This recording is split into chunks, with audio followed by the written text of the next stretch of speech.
Bibanke walked about in the airport, confident, shaking her body like a woman who had finally arrived.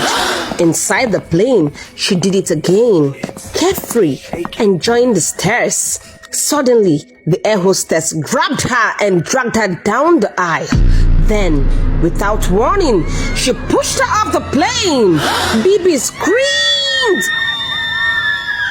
And then she jolted awake, gasping, her heart racing. It was only a dream.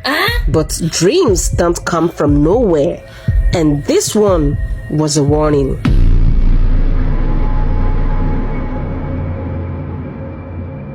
The city of Lagos never slept. Billboards lit up the night sky. Faces of the newest Nollywood queens plastered across them, smiling, glowing, curvy, and perfect. But none of these faces belonged to Bibanke. Years ago, Bibanke, fondly called Bibi, had been the industry's golden girl. Her movies sold out. Her posters lit up the city, and everyone wanted to be her. But as years passed, the industry changed. A new standard of beauty arrived. Tiny waists, huge hips, and glossy Instagram perfection.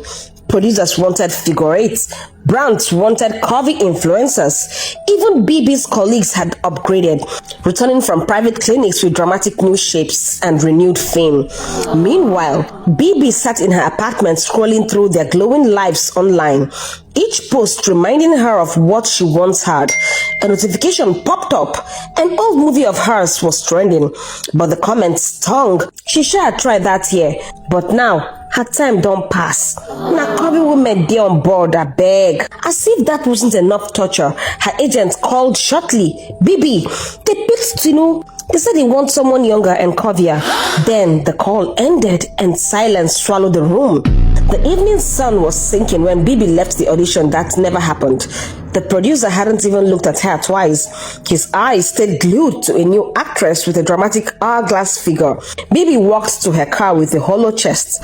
Lagos traffic crawled around her, but her mind replayed the producer's words. "We are looking for someone more current." Her hands trembled on the steering wheel.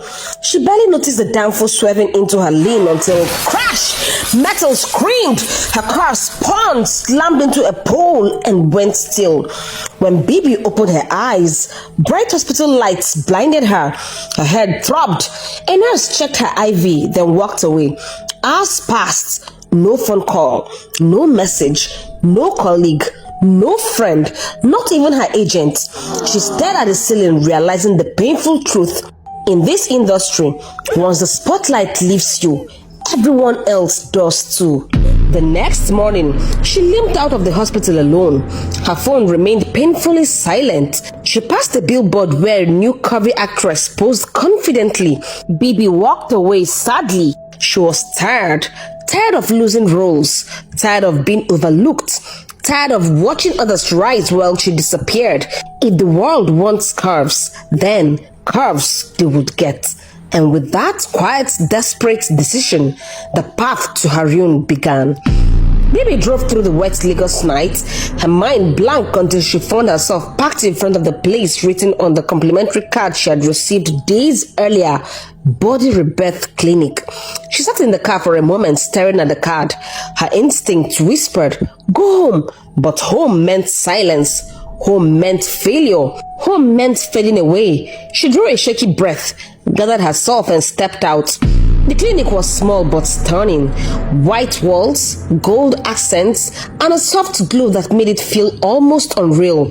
Inside, Bibi met a receptionist whose beauty was so striking it felt almost manufactured. Her skin glowed, her waist was impossibly tiny, and her hips curved like an artwork. "Good evening," the receptionist said with a perfect smile. "Do you have an appointment?" "No," Bibi replied. I just drove in." The woman's smile tightened. "I'm sorry, Dr. Bauer only attends to scheduled clients. You can return tomorrow." She stopped mid-sentence as a man entered the reception area. Tall, calm, with an unsettling air of confidence. "Bibanke," he said warmly. Bibi blinked. "Yes?" He extended his hand. "I am Dr. Bauer. Please, come with me." The receptionist stepped aside immediately, almost too quickly. Bibi followed the doctor into his office. So, Dr. Bar began. what brings Nollywood sweetheart to my clinic?